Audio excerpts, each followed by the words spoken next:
नमस्कार दोस्तों, साहित्य समाधान के मंच से मैं डॉक्टर रीता गौड़ आपका हार्दिक स्वागत करती हूं, अभिनंदन करती हूं।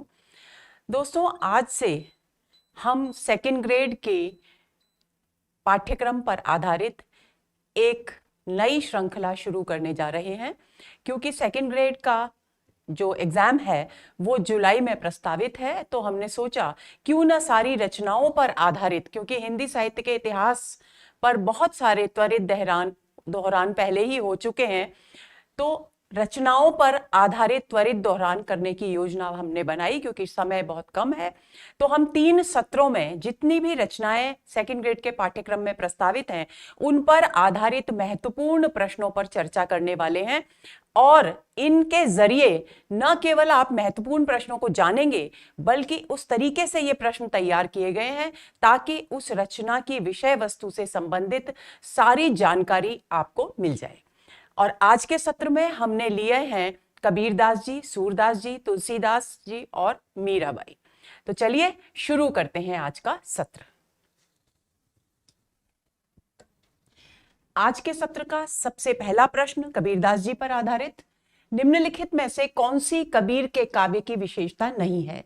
दोस्तों, जब हम किसी भी कवि रचनाकार को या लेखक को पढ़ते हैं तो हमारे लिए ये जानना सबसे महत्वपूर्ण होता है कि उनकी काव्यगत विशेषताएं क्या हैं, क्योंकि ये एक सामान्य सी बात है और इस पर प्रश्न पूछा जा सकता है। तो विकल्प है संबोधन परकता, खंडनात्मकता, शास्त्रानुमोदन और तीव्र विरहानुभूति। तो दोस्तों, यहां पर शास्त्रानुमोदन कबीर के काव्य की विशेषता नहीं है, क्योंकि कबीर ने कभी भी शास्त्रों का समर्थन नहीं किया।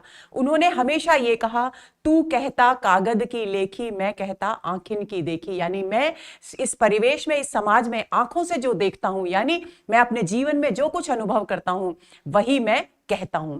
संबोधन परकता का अर्थ है कभी भी किसी भी व्यक्ति को संबोधित करके कोई बात कही जाए।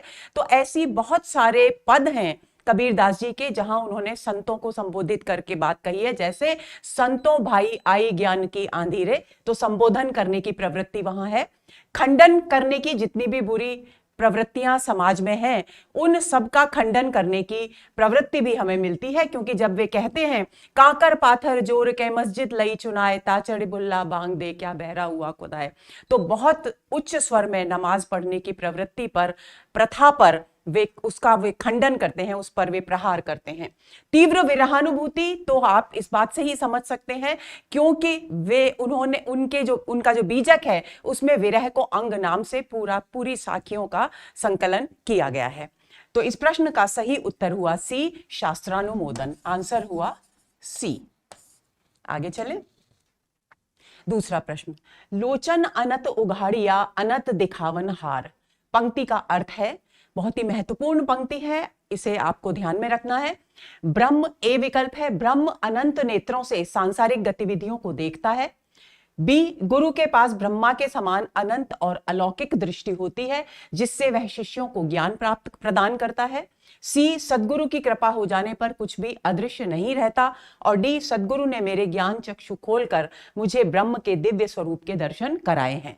तो डी विकल्प इस प्रश्न का सही उत्तर है, क्योंकि लोचन अनत गुरुदेव को अंग की साखी है। लोचन अनत उघाड़िया, यहां पर अनत शब्द 2 बार आया है और दोनों के अलग अलग अर्थ हैं।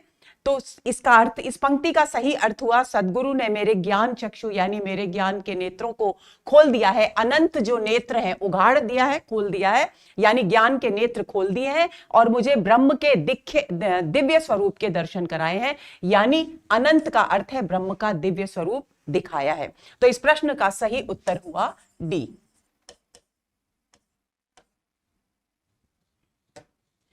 अब इस प्रसंग में आपको एक बात और ध्यान में रखनी है कि अनंत शब्द 2 बार प्रयुक्त हुआ है। जब किसी भी काव्य में एक ही शब्द को 2 बार प्रयुक्त किया जाए और हर बार अर्थ भिन्न हो तो वहां यमक अलंकार होता है।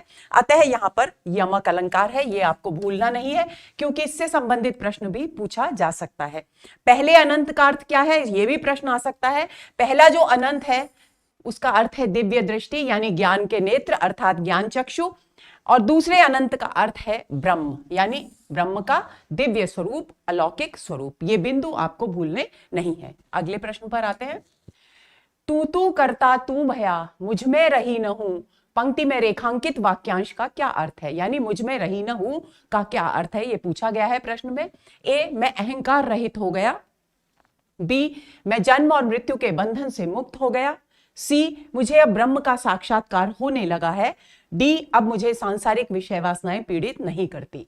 पंक्ति है तू करता तू भया मुझ में रही न हूं, यानी तू आया है ब्रह्म के लिए, यानी मैं तू करता करता, यानी ब्रह्म को पुकारता पुकारता मैं भी ब्रह्म हो गया हूं, तू हो गया हूं, अब मुझ में हूं, यानी मैं का भाव नहीं रहा, अर्थात मैं अहंकार रहित हो गया हूं। तो इस प्रश्न का सही उत्तर हुआ ए, आंसर हुआ ए। अगला प्रश्न, यह तन जालो मसी करो ज्यों धुआं जाए सरग्य, मतिवे राम दया करें बरस बुझावें अग्नि। प्रस्तुत साखी में कबीर ने किस आग को बुझाने की बात की है? विषय वासनाओं की आग, बी विरह की आग, सी ज्ञान की आग, डी कुवृत्तियों की आग। तो दोस्तों इस पंक्ति को पहले समझ लेते हैं, आपको अच्छी तरह से तब समझ में आएगा। कबीरदास जी कहते हैं कि यह तन, इस तन को, इस शरीर को, ये जो भौतिक शरीर है, इसे जलाकर मैं मसी करूं, यानी राख कर दूं। मसी का एक अर्थ स्याही भी होता है, लेकिन यहां पर इसका अर्थ राख है। मैं इस शरीर को जला करके राख कर दूं, और मेरे शरीर के जलने से जो धुआं उठेगा, क्योंकि धुएं का सहज स्वभाव होता है कि वो ऊपर की ओर उठता है, तो वो धुआं उठ करके स्वर्ग की ओर जाएगा, और स्वर्ग का मतलब है जहां ब्रह्मा का निवास है, ब्रह्म का निवास है, वहां जाएगा। तो हो सकता है कि मेरे तन के जलते हुए धुएं को आते देखकर जो प्रभु हैं, जो ब्रह्म हैं, वे मुझ पर दया कर दें, उनको मुझ पर दया आ जाए। राम का मतलब सगुण राम नहीं है, बल्कि निर्गुण ब्रह्म है। संभव है कि वे निर्गुण ब्रह्म मुझ पर कृपा कर दें, और मैं जिस विरह की अग्नि में जल रहा हूं, उस अग्नि को समाप्त करने के लिए, शांत करने के लिए, मुझे शीतलता प्रदान करने के लिए वो वर्षा, अपनी कृपा, अपने प्रेम की वर्षा मुझ पर कर दें। बरसी बुझावे अग्नि, और मेरी उस अग्नि को जलाकर शांत करके समाप्त कर दे, मुझे शीतलता प्रदान करें। तो बी विकल्प इस प्रश्न का सही उत्तर है, क्योंकि यहां पर विरह की आग को बुझाने की बात की गई है। आंसर हुआ बी। सूने घर का पाहुणा ज्यों आया त्यों जाव, पंक्ति में रेखांकित वाक्यांश संकेत करता है। क्या संकेत है? ए, मानव शरीर धारण करके भी भगवत प्रेम का रस न चख पाने वाले मनुष्य के लिए, एकांतवासी योगियों के लिए, सी ब्रह्म साक्षात्कार करने वाले मनुष्य के लिए, और डी शास्त्रीय ज्ञान का अनुसरण करने वाले मनुष्य के लिए। तो दोस्तों ए विकल्प इस प्रश्न का सही उत्तर है। सूने घर का पाहुणा, यानी सूने घर में जिस तरह से अतिथि आता है लेकिन कोई उसका सत्कार करने वाला नहीं होता, क्योंकि घर में कोई उपस्थिति नहीं होता, तो वो बिना सत्कार कराए जिस तरह से चला जाता है, कबीरदास जी कहते हैं उसी तरह से यदि मानव शरीर हमने पाया और हम बिना भगवत प्रेम का रस चखे, आनंद लिए यहां से लौट गए, तो इसका मतलब है कि हम सूने घर में जिस तरह से अतिथि सत्कार करे बिना, लौट कराए बिना लौट जाता है, उसी तरह से हम इस पृथ्वी से, इस लोक से, इस जगत से वापस लौट गए हैं। तो ए इस प्रश्न का सही उत्तर है, आंसर हुआ ए। अब स्मरणीय बिंदु है इसके लिए कि प्रस्तुत जो प्रश्न है वो इस साखी पर आधारित है। कबीर प्रेम न चाखिया, ये जो श है दोस्तों, ये पूरा प्राचीन साहित्य में इस श को ख की तरह उच्चरित किया जाता था, ये आप कभी भूलेंगे नहीं।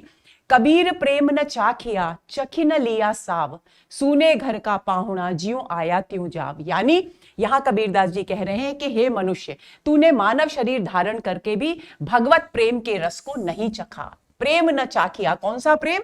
भगवत प्रेम नहीं चखा। चखी न लिया साव, और उसका आनंद भी नहीं लिया। साव स्वाद यानी आनंद भी नहीं लिया। इस प्रकार तूने अपना जीवन उसी तरह नष्ट किया जैसे कोई अतिथि सूने घर में आकर बिना आदर सत्कार कराए ही लौट जाता है। आगे चले। दुह के बीच समाधिया तहां काल न पासे आए रे, पंक्ति का क्या अर्थ है? ए, अब मेरा ध्यान एकाग्र हो गया है, अतः अब मैं अमर हो गया हूं। बी, इड़ा पिंगला नामक नाड़ियों के बीच मैंने समाधि लगा ली है, यहां काल भी अब मेरे पास नहीं आ सकता।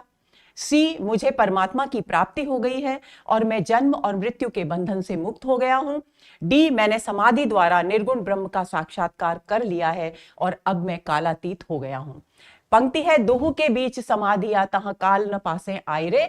इसका सही उत्तर है बी, यानी कबीरदास जी कह रहे हैं कि मैंने इड़ा और पिंगला नाड़ियों के बीच में अपनी समाधि लगा ली है और यहां काल भी मेरे पास नहीं आ सकता। इसका अभिप्राय है कि मैं मृत्यु के जीवन और मृत्यु के बंधन से मुक्त हो गया हूं। हमारे शरीर में ऐसा कहा जाता है कि जहां रीढ़ की हड्डी है, मेरुदंड है, वहां पर 3 नाड़ियां हैं। एक तरफ इड़ा है, दूसरी तरफ पिंगला है और इन दोनों के बीच में सुषुम्ना नाड़ी होती है और इन नाड़ियों के सहारे ही हमारी कुंडलिनी जागृत होकर सहस्त्रदल कमल तक पहुंचती है, जहां से अमृत घट खुलता है और अमृत की वर्षा होती है, ऐसा कहा जाता है। तो उसी बात की ओर यहां संकेत कर रहे हैं कवि। तो इस प्रश्न का सही उत्तर हुआ बी। अब इसके विषय में कुछ एक महत्वपूर्ण बिंदु जो आपको जानने चाहिए। इस पंक्ति का सही अर्थ क्या है? इड़ा और पिंगला नाड़ियों के बीच, ये बात हमने कर दी, मैंने समाधि लगा ली है, यहां काल भी अब मेरे पास नहीं आ सकता। यह पंक्ति कबीर के कौन से पद पर आधारित है, उससे आपको सारी स्थिति समझ में आ जाएगी। मन के मोहन बिठुला, बिठुला यानी विठल यानी ब्रह्म को संबोधित कर रहे हैं। यह मन लागो तो हिरे की, हे प्रभु, हे ब्रह्म, मन को मुग्ध करने वाले हे विठल, हे ब्रह्म, मेरा मन अब तुझ में लग गया है यानी रम गया है। चरण कमल मन मानिया और न भावे मोहिरे, और मेरा मन कहीं और संसार में लगता ही नहीं, अन्य कुछ भी मुझे रुचिकर नहीं लगता। और न भावे मोहिरे चरण कमल मल मारिया, कहां लगता है? केवल तेरे चरण कमलों में ही मेरा मन आनंदित होता है, मेरा मन वहीं रहना स्वीकार करता है, मानता है। षटदल कमल निवासिया, अब ब्रह्म को संबोधित करके कह रहे हैं कि हे षटदल, षटदल में, हे षटदल में निवास करने वाले ब्रह्म। षटदल का अर्थ क्या हुआ? षटदल का अर्थ है स्वाधिष्ठान चक्र।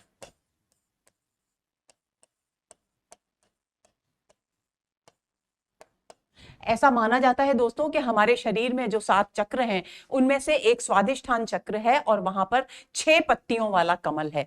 तो उसी की यहां पर बात की जा रही है। कबीरदास जी कह रहे हैं कि हे षटदल में यानी स्वादिष्ठान चक्र में निवास करने वाले प्रभु ब्रह्म, चहु को फेर मिलाए ले, मैं चारों ओर घूमकर देख लिया, लेकिन मुझे जो शांति, जो आनंद स्वादिष्ठान चक्र में रमने पर हुआ है वो कहीं और नहीं हुआ। तो मैं चारों ओर की फेरी लगाकर स्वादिष्ठान चक्र में मैंने अपने चित्त को केंद्रित कर लिया है। दुहु के बीच समाधिया, और इतना ही नहीं, दुहु यानी दोनों, दोनों क्या?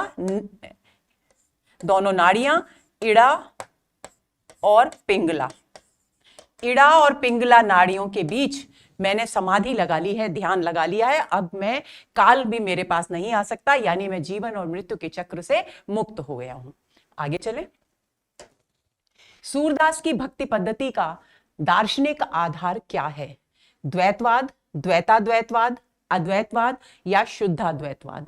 तो डी विकल्प इस प्रश्न का सही उत्तर है दोस्तों। आंसर हुआ डी। अब शुद्धाद्वैतवाद क्या है इसको हम समझ लेते हैं। शुद्धाद्वैतवाद को यदि संधि विच्छेद करेंगे तो शुद्ध और अद्वैतवाद 2 शब्द हमारे सामने आते हैं। शुद्ध अद्वैत का अर्थ क्या है? शुद्ध अद्वैत का अर्थ है जो माया से रहित है, वही शुद्ध ब्रह्म है।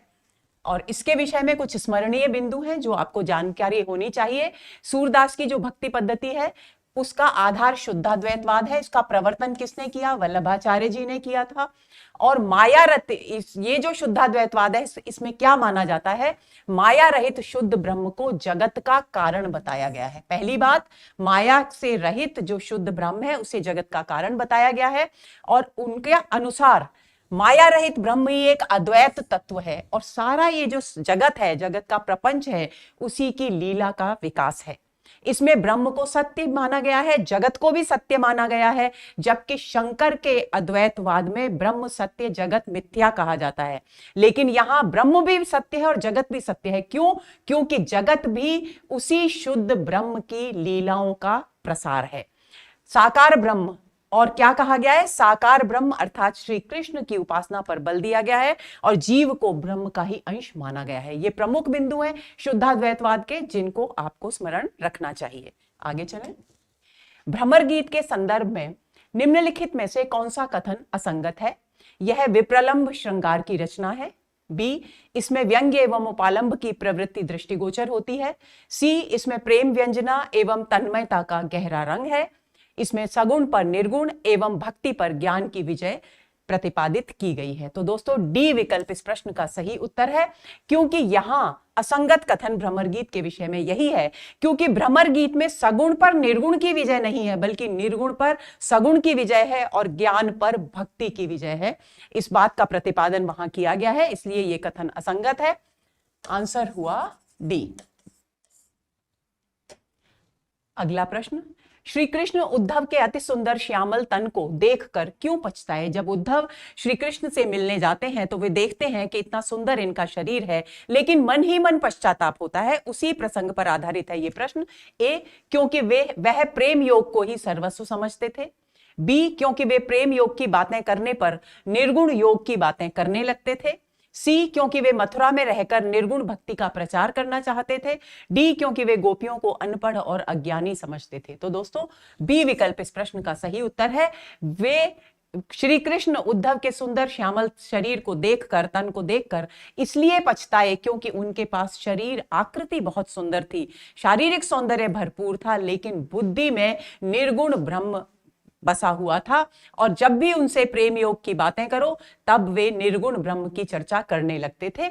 यही कारण है कि वे उनके सुंदर शरीर को देखकर पछताए, और उन्होंने, यही कारण है कि गोपियों को ज्ञान का उपदेश देने के माध्यम से उन्हें सगुण ब्रह्म की उपासना का संदेश, प्रेम योग की शिक्षा लेने के लिए गोपियों के पास भेजा।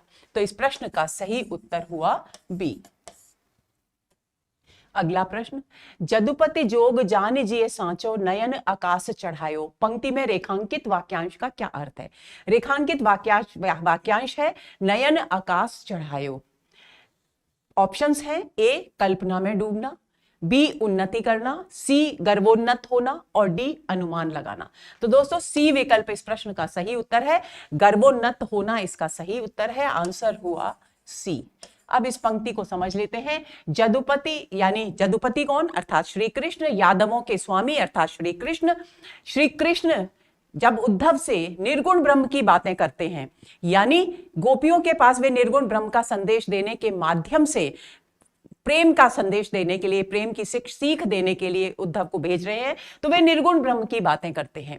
और जिन कृष्ण के मुख से हमेशा प्रेम की बात निकलती थी, प्रेम योग की चर्चा होती थी, वहां निर्गुण ब्रह्म की यानी ज्ञान योग की चर्चा सुनकर उद्धव को लगता है कि अब जदुपति यानी श्री कृष्ण निर्गुण ब्रह्म को सही मानने लगे हैं, सत्य मानने लगे हैं। और ये सोचकर, क्योंकि वो स्वयं निर्गुण ब्रह्म के समर्थक थे, सांचो नयन आकाश चढ़ाए, इसे सत्य मानकर उनके नेत्र आकाश की ओर चढ़ गए, यानी वे अपने भीतर गर्व अनुभव करने लगे कि उनकी विचारधारा ही श्रेष्ठ थी। श्री कृष्ण की विचारधारा, प्रेम योग की जो विचारधारा है, वो श्रेष्ठ नहीं थी। तो इस प्रश्न का सही उत्तर हुआ गर्वोन्नत होना। आगे चलें। श्री कृष्ण ने यशोदा मैया की किस बात का बुरा माना? ए, उन्होंने उन्हें मथुरा जाने से नहीं रोका, उन्होंने स्वयं को कृष्ण की धाय कहा, उन्होंने कृष्ण को वासुदेव और देवकी का पुत्र कहा, उन्होंने कृष्ण को मथुरा भेजकर उनकी कुशल क्षेम नहीं पूछी।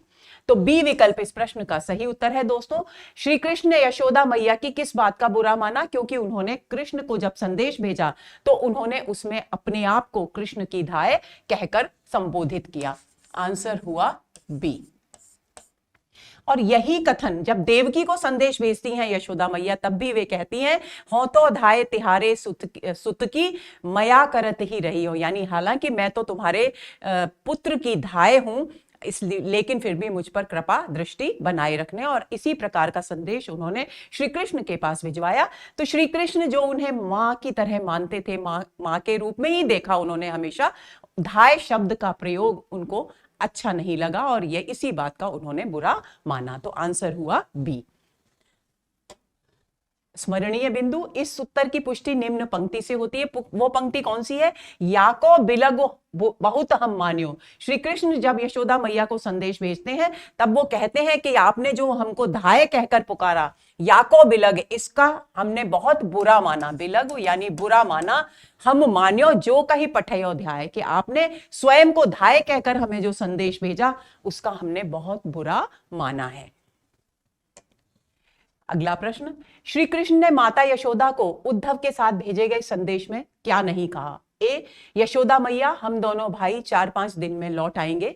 बी, जब से हम तुमसे बिछुड़े हैं तब से किसी ने हमें कन्हैया नहीं कहा। सी, जब से हम तुमसे बिछुड़े हैं तब से हमने न तो कलेवा किया है और न ही संध्या को धारोष्ण दूध पिया है। धारोष्ण यानी गायों का तुरंत निकला हुआ जो दूध है उसको धारोष्ण दूध कहा जाता है।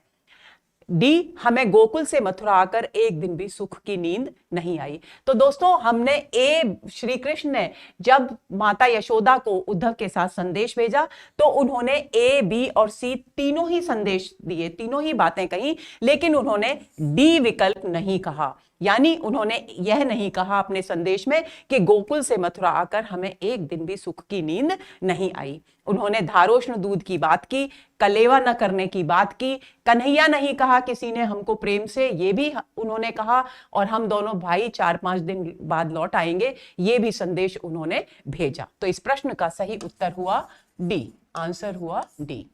आगे चलें। गोपियों के प्रेम को अनुभव कर उद्धव ने क्या नहीं किया? यानी जब गोपियों के प्रेम को उद्धव श्री कृष्ण का संदेश लेकर और निर्गुण ब्रह्म का उपदेश देने के उद्देश्य से गोपियों के पास भेजे गए श्री कृष्ण के द्वारा, तब उन्होंने श्री गोपियों का जो प्रेम का अद्भुत अलौकिक रूप है वो देखा, और उन्होंने उसके बाद वे स्वयं प्रेम योग के अनुयायी हो गए, प्रेम योग को हृदय में महसूस करने लगे। उसके बाद उनकी जो प्रतिक्रियाएं हैं, क्या क्या उनमें परिवर्तन आया, क्या क्या उन्होंने किया प्रेमोन्मत्त होकर, उन सब की चर्चा जहां सूरदास जी ने की है, उन पदों पर आधारित है ये प्रश्न। ए, वे ज्ञान योग को भूल गए और प्रेम मग्न होकर कुंजों में घूमने लगे। बी, वे कृष्ण की प्रिय काली और धौली यानी सफेद गायों के पीछे दौड़ दौड़ कर जाने लगे। सी, वे दौड़ दौड़कर उन वृक्षों से लिपटने लगे जहां श्री कृष्ण ने विहार किया था। डी, वे गोपियों के पैर पकड़कर कहने लगे कि तुम्हारा प्रेम धन्य है। तो दोस्तों ए विकल्प, बी विकल्प और सी तीनों ही कार्य उद्धव ने प्रेमोन्मत्त होकर के किए, लेकिन डी विकल्प सही नहीं है। उन्होंने ये नहीं किया कि गोपियों के पैर पकड़कर उन्होंने कहा हो कि तुम्हारा ही प्रेम धन्य है। बाकी तीनों कार्य उन्होंने किए। तो इस प्रश्न का सही उत्तर हुआ डी। अगला प्रश्न, मीराबाई के पदों में मुख्यतः कौन सी विशेषताएं हैं? ये 4 यहां पर बिंदु दिए गए हैं। कौन सी विशेषताएं इनमें से मीराबाई के विषय में है, सही है उनके काव्य के विषय में, ये हमको पता लगाना है।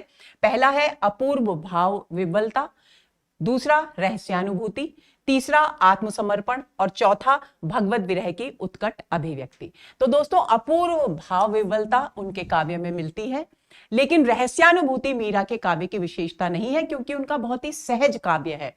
आत्मसमर्पण उनके काव्य की विशेषता है, और भगवत विरह की पीड़ा की उत्कट अभिव्यक्ति भी उनके काव्य में मिलती है। यानी इस प्रश्न का सही उत्तर होना चाहिए पहला, तीसरा और चौथा। कूट देखते हैं, पहला, तीसरा और चौथा। बी विकल्प इस प्रश्न का सही उत्तर है, आंसर हुआ बी। अगला प्रश्न, सुभग शीतल कमल कोमल जगत ज्वाला हरण पंक्ति किससे संबंधित है? ए, कृष्ण की मुरली, बी, कृष्ण का रूप, सी, कृष्ण की आंखें, डी, कृष्ण के चरण। डी विकल्प इस प्रश्न का सही उत्तर है। यह पंक्ति कृष्ण के चरणों से संबंधित है।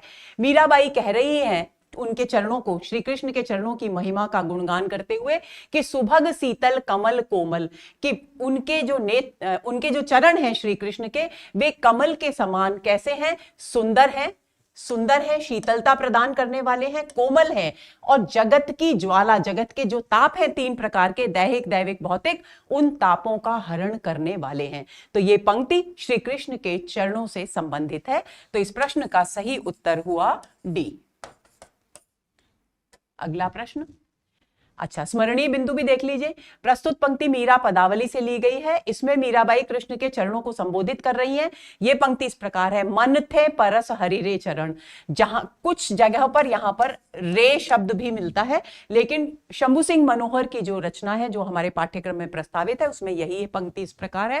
तो मन थे परस हरि रे चरण, सुभग शीतल कमल कोमल जगत ज्वाला हरण। आगे चलें। अगला प्रश्न, जहां बिठावे तितही बैठूं, बेचे तो बिक जाऊं। प्रस्तुत पंक्ति में मीरा का कौन सा मनोभाव व्यक्त हुआ है? दीनता, निराशा, अनन्य समर्पण या किंग कर्तव्य विमूर्ता। तो सी विकल्प इस प्रश्न का सही उत्तर है। यहां पर मीरा का अनन्य समर्पण, श्री कृष्ण के प्रति अनन्य समर्पण का भाव व्यक्त हुआ है। तो इस प्रश्न का सही उत्तर हुआ सी। स्मरणीय बिंदु, प्रस्तुत पंक्ति में मीरा का अनन्य समर्पण का भाव अभिव्यक्त हुआ है। इस पद में मीराबाई कहती हैं कि गिरधर ही मेरा सच्चा प्रीतम है, मैं तो उसी के घर जाऊंगी, दिन रात उसके साथ खेलकर उसे लुभाऊंगी, वह जो पहनाएगा पहनूंगी, यानी पूरी तरह से समर्पित हैं वे, जहां बिठाएगा वहीं बैठूंगी, और अगर मुझे बेचेगा तो मैं बिक भी जाऊंगी, यानी मैं श्री कृष्ण के प्रति पूर्णतः समर्पित हूं और मैं उनकी किसी भी बात का विरोध नहीं करूंगी। यानी ये पंक्तियां इस बात का संकेत करती हैं कि मीराबाई की अनन्य समर्पण की भावना यहां पर अभिव्यक्त हुई है। आगे चलें। निम्नलिखित में से मीराबाई के विषय में सत्य कथन है। उनकी प्रेम साधना में स्वकीय भाव है, उनकी प्रेम साधना में मानवीय मर्यादा है, उनकी भक्ति माधुर्य भाव की है, उन्होंने कृष्ण का स्मरण गिरधर नागर के रूप में किया है। कूट का प्रश्न है दोस्तों, उनकी प्रेम साधना में स्वकीय भाव है, ये बिल्कुल सही है। उनकी प्रेम साधना में सामान्य मानवीय मर्यादा है, ये भी बिल्कुल सही है। उनकी भक्ति माधुर्य भाव की है, ये भी सही है। और कृष्ण का स्मरण गिरधर नागर के रूप में किया है, ये भी सही है। यानी चारों बातें यहां मीराबाई के विषय में सही हैं। तो उत्तर होना चाहिए 1 2 3 4। आगे चले।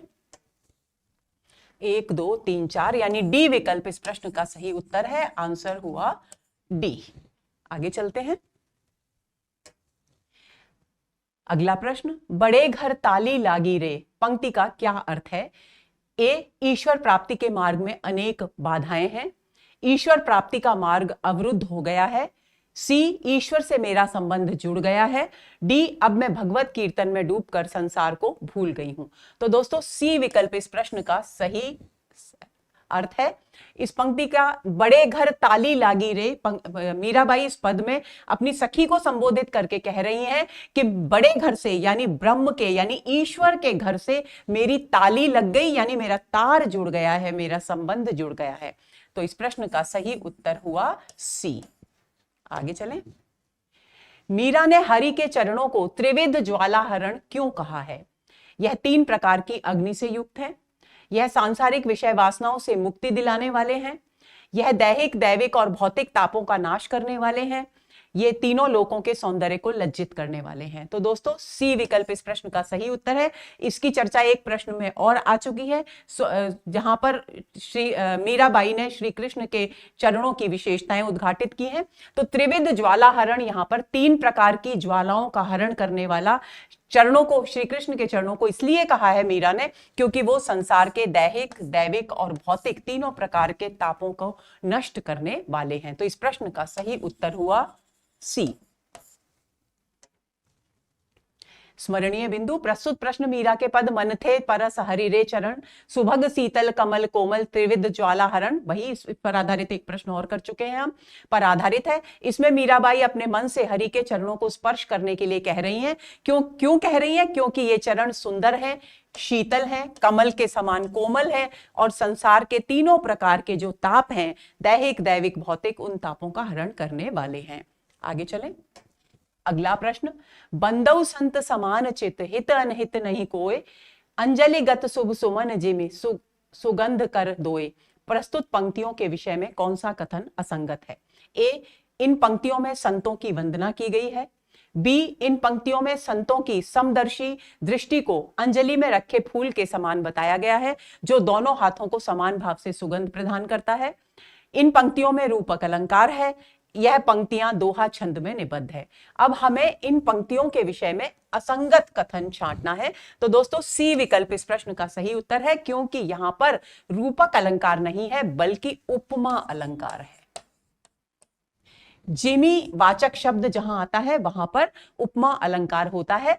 इस पंक्ति का अर्थ यह है कि तुलसीदास जी कह रहे हैं कि मैं संतों की वंदना करता हूं जो बिना किसी के हित और अनहित के विषय में विचार किए बिना सभी का समान रूप से कल्याण चाहते हैं, सभी का समान रूप से भला चाहते हैं। कैसे? जैसे अंजलि यानी हाथों की जो अंजलि है उसमें यदि हम पुष्प रखें, अगर दाएं हाथ में रखें तो भी बाएं हाथ तक सुगंध पहुंचती है और बाएं हाथ में रखें तो भी दाहिने हाथ तक, सुगंध पहुंचती है। यानी अर्थ यह है कि जिस प्रकार पुष्प बिना किसी भेदभाव के दोनों को अपनी सुगंध प्रदान करता है, उसी तरह से संत भी किसी भी व्यक्ति के अच्छे और बुरे होने पर विचार नहीं करते, बल्कि सभी के कल्याण की समान रूप से कामना करते हैं। तो इस प्रश्न का सही उत्तर हुआ सी। अगला प्रश्न, तुलसीदास जी ने राम नाम को कल्पतरु और कल्याण का निवास क्यों कहा है? ए, राम नाम का स्मरण करने से भांग सा निकृष्ट तुलसीदास जैसा निम्न व्यक्ति तुलसीदस के समान पवित्र हो गया। बी, राम नाम मनवांछित फल देने वाला और मुक्ति का धाम है।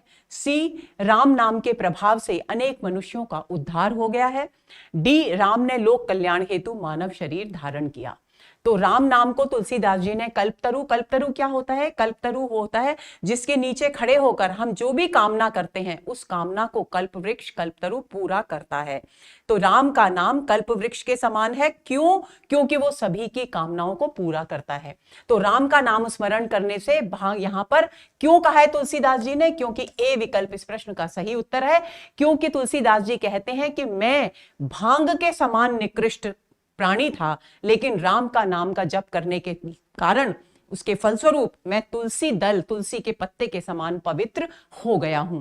दोनों ही पौधे हैं, भांग का भी पौधा होता है और तुलसी का भी पौधा होता है, लेकिन तुलसी के पौधे को हम पवित्र मानते हैं। इसी बात को, और भांग से एक नशीला द्रव्य निकलता है, उसे नशे के लिए इस्तेमाल किया जाता है। तो तुलसीदास जी भांग को निकृष्ट बता रहे हैं और तुलसी तो है ही पवित्र, तो उसे पवित्र बता रहे हैं। इसलिए इस प्रश्न का सही उत्तर हुआ ए। आंसर हुआ ए। अब स्मरणीय बिंदु, तुलसीदास ने राम नाम को कल्पतरु और कल्याण का निवास कहा है क्योंकि राम नाम का स्मरण करने से भांग सा निकृष्ट तुलसीदास जैसा निम्न व्यक्ति तुलसी दल के समान पवित्र हो गया। पंक्तियां ये हैं इस प्रश्न की, नाम राम को कल्पतरु कलि कल्याण निवास, यानी राम का जो नाम है वो कल्पतरु के समान सभी कामनाओं को पूरा करने वाला है। और कलि यानी इस कलयुग में कल्याण का केंद्र है। जो सुमिरत भयो, क्यों है? क्योंकि इसका स्मरण करने से ही तुलसीदास जो कि भांग के समान निकृष्ट था, वो तुलसी के दल के समान पवित्र हो गया है। तुलसीदास। आगे चलें। कहेउ बहोरी कहां वृष केतु, यह कथन किसने किससे कहा? बालकांड पर आधारित प्रश्न है ये सभी। ए, अगस्त्य मुनि ने पार्वती जी से। बी, श्री राम ने लक्ष्मण से। सी, ब्रह्मा जी ने नारद मुनि से। और डी, श्री राम ने सती जी से।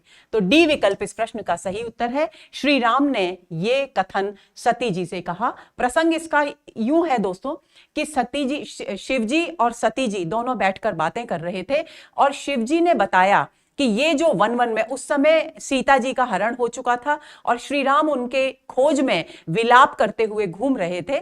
तब शिव जी ने सती जी से कहा कि ये जो अपनी पत्नी के विरह में विलाप करते हुए घूम रहे हैं, यही भगवान विष्णु मेरे आराध्य हैं। सती जी को इस बात पर विश्वास नहीं हुआ। उन्होंने सोचा कि ये बात गलत है और इसकी जांच करनी चाहिए, क्योंकि परम ब्रह्म विष्णु जो परम परमात्मा है और शिव जी के आराध्य हैं, वो इस तरह से अपनी पत्नी के वियोग में तड़पते हुए, व्याकुल होते हुए वन नहीं घूम सकते। तो वे सीता जी का रूप धारण कर स्वयं गई श्री राम जहां से आ रहे थे उस मार्ग पर। श्री राम ने तुरंत सती जी को पहचान लिया और उनसे कहा, क्योंकि हालांकि वे सीता जी के रूप में थी, लेकिन उनको पहचान कर उनसे कहा कि कहेउ बहोरे कहां वृषकेतु, कि आप यहां, हे माता, आप यहां कहां घूम रही हैं? वृषकेतु अर्थात शिव जी कहां हैं? तो ये कथन इस प्रसंग में श्री राम ने सती जी से कहा। तो आंसर हुआ डी। कत विधि सृजी नारी जग माही, पराधीन सपनेहु सुख नाही। प्रस्तुत पंक्ति रामचरितमानस में किसने किससे कही? हिमालय ने मैना से, हिमालय ने नारद जी से, मैना ने पार्वती जी से, या पार्वती जी ने माता मैना से। तो सी विकल्प इस प्रश्न का सही उत्तर है। आंसर हुआ सी। जब पार्वती जी का, शिव पार्वती जी का विवाह होने जा रहा है, तब विदा करते समय, हो चुका है, और विदा करते समय माताएं अक्सर अपनी पुत्री को कोई ना कोई उपदेश देती हैं। उस उपदेश के दौरान मैना, जो पार्वती जी की माता है, हिमालय की पत्नी है, उन्होंने पार्वती जी से ये कथन कहे। इसके विषय में और अच्छी तरह से जानकारी हम यहाँ प्राप्त करते हैं। प्रस्तुत प्रश्न रामचरितमानस के बालकांड के शिव पार्वती विवाह प्रसंग पर आधारित है, पहली बात। दूसरी बात, विदाई के समय माता मैना अपनी पुत्री पार्वती से कहती हैं, करेऊ, ये उपदेश दिया है उन्होंने, करेऊ सदा शंकर पद पूजा, कि हमेशा शंकर के चरणों की पूजा करना। नारी धर्म पति देव न दूजा, नारी का धर्म, एक स्त्री का धर्म यही है कि उसके लिए पति देव यानी देवता है और कुछ भी नहीं है। बचन कहत भरे लोचन भारी, और ये कहते कहते, क्योंकि पुत्री की विदा करने का क्षण था, उनके नेत्रों में जल भर आया, आंखों में बहुत अधिक जल आ गया।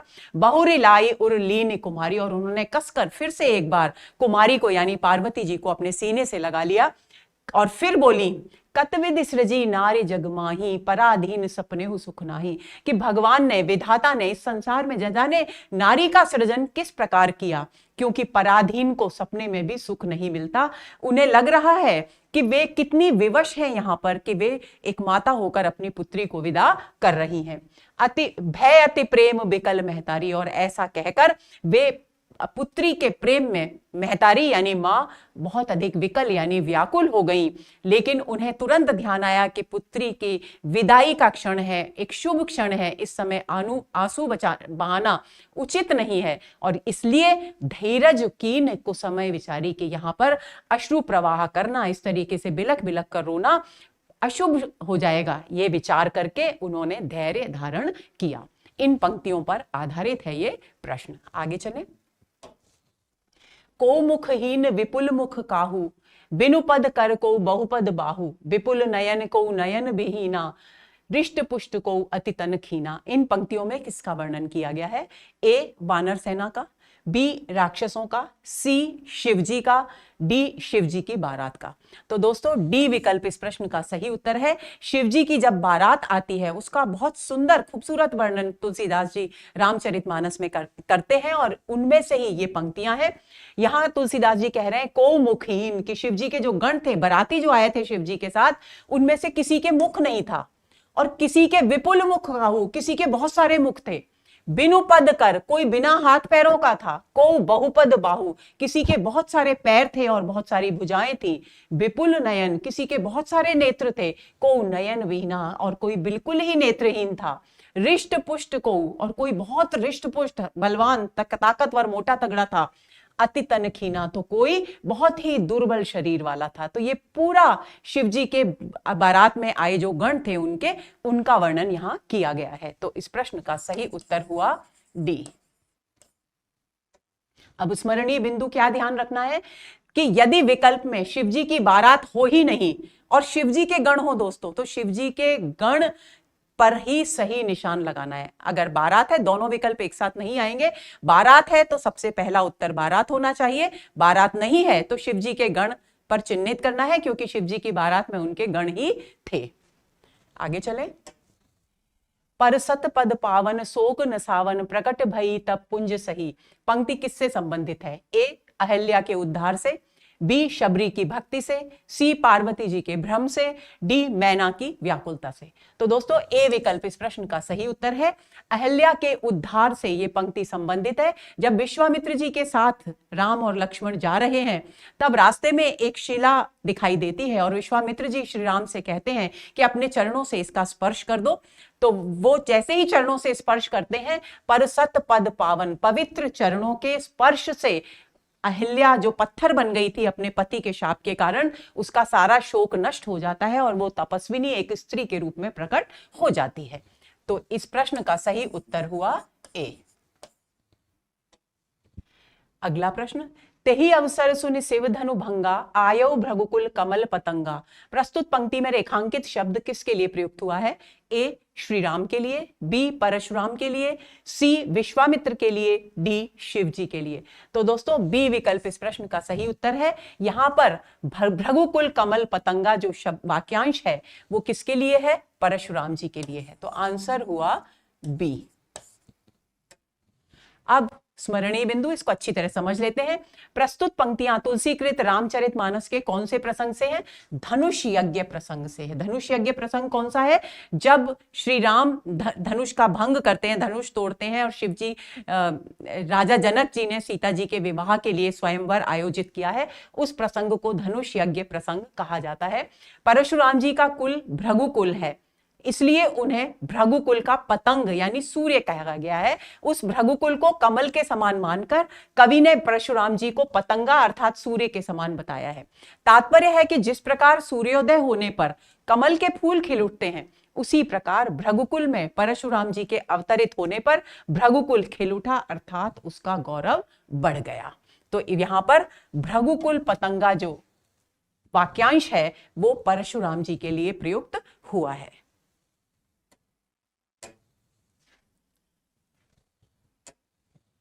तो दोस्तों ये हुआ हमारा आज का सत्र। आज के सत्र में हमने कबीरदास जी, सूरदास जी, मीराबाई और तुलसीदास जी पर आधारित जो अंश हमारे पाठ्यक्रम में प्रस्तावित हैं, उन पर आधारित प्रश्नों पर चर्चा की। उम्मीद करती हूं कि परीक्षा की दृष्टि से ये सत्र आपके लिए बहुत बहुत उपयोगी होगा। बहुत ध्यान से, कड़ी मेहनत से, एकाग्रचित्त होकर पढ़िए। आपका पथ प्रशस्त हो, आपको अपने जीवन में सफलता प्राप्त हो। इन्हीं शुभकामनाओं के साथ नमस्कार।